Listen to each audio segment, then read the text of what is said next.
ఈ నిన్న రెండో పాట నిన్ననే నాకు కూడా వచ్చింది. ఎవరో పంపించారు. అది నిజానికి నేను కొంచెం బాధపడ్డాను. అది ఎందుకంటే ఆ పాటలో నన్ను ఎక్కువ విమర్శించినట్టుగా అనిపించింది. మరి ఆర్జీవి గారి ఆలోచన ఏంటి అయితే చివరి వివరణలో మాత్రం ఇవన్నీ ప్రశ్నలు నిజమే కదా. ఇప్పటిదాకా ఈ పార్టీ వాళ్ళు లేకపోతే ఈ పార్టీ ప్రచారం చేసింది, టీడీపీ ప్రచారం చేసినటువంటివి నా మీద కామెంట్స్ నా కులం కాదన్నారు, నా స్థలం కాదన్నారు, అసలు ఎన్టీఆర్ భార్యే కాదు, ఆయన పెళ్ళే చేసుకోలేదన్నారు.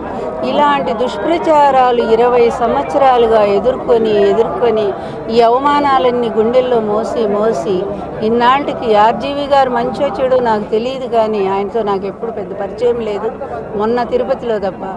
కానీ ఈరోజు ఆయన ఎన్టీఆర్కి జరిగిన అన్యాయం మీద ఆయన తీస్తాను అని చెప్పి నిజాలు బయటపెడతానని ఇదే తిరుపతిలో ఆయన ప్రమాణం చేశారు కనుక నేను నమ్ముతా ఉన్నాను.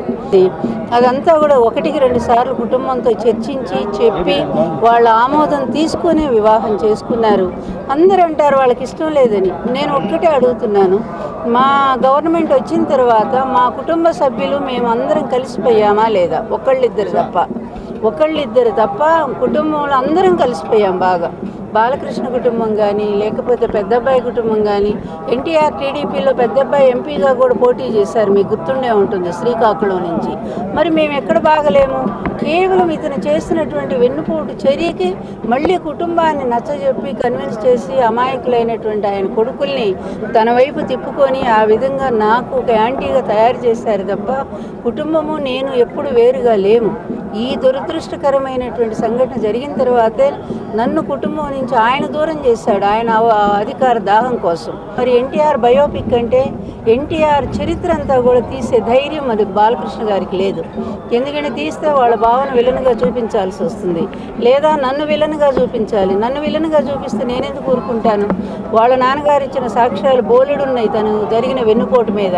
వీటన్నిటిని బయటపెట్టి నేను కోర్టుకు వెళ్ళను. అందువల్ల నేను ఈరోజు నిజం బయటికి, అందుకనక అది సగమే. ఎన్టీఆర్ గారి గురించి బాలకృష్ణ గారు 2 పార్టీలు తీసినా 3 పార్టీలు తీసినా అది సగమే అవుతుంది తప్ప ఎన్టీఆర్ జీవితం పూర్తి కానే కాదు. అందువల్ల అది పూర్తి బయోపిక్ అని నేను అనలేను, ఎందుకంటే సినిమాలు డ్యాన్సులు ఇవన్నీ మామూలే. కానీ అసలు ఒరిజినల్ చరిత్ర అంటేనే జీవితం.